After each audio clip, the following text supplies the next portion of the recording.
In a world where women were treated like property, one man dared to be different. A man who defied conventions and challenged the status quo. His name was Jesus. In Jesus' time, women were marginalized, oppressed, and silenced. They were treated like livestock, not people. Jesus was just like the first feminist, but he is not this modern feminist. And if that makes you angry, you just proved my point. Here's why most Christian men hate this statement, and why they're wrong. Jesus elevated women in a culture that treated them like livestock. But Jesus saw women differently. He taught them theology, like Mary at his feet. He defended the adulteress from male tyrants. He accepted help and service from women, like Mary Magdalene and others. He elevated them in a culture that didn't value them. And after his resurrection, Jesus appeared first to women. A bold statement in a culture where women's testimony wasn't even admissible in court. Today, we still debate about feminism and complementarianism. But Jesus wasn't about labels or power struggles.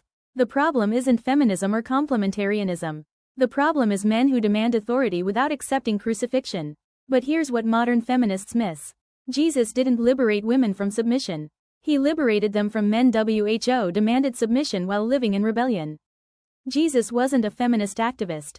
He was executing judgment on fake male leadership. Big difference. Modern complementarians want to stone the woman caught in adultery. Modern feminists want to pretend she wasn't caught in sin. Jesus said, "Neither do I condemn thee. Go, and sin no more." He protected her from religious tyrants. Then he called her to repentance. He's not asking for submission without sacrifice. He's asking for hearts that surrender to God. Both sides hate this. The problem isn't feminism or complementarianism.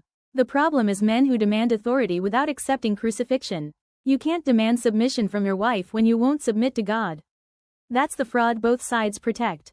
He's not asking for submission without sacrifice. He's asking for hearts that surrender to God. Jesus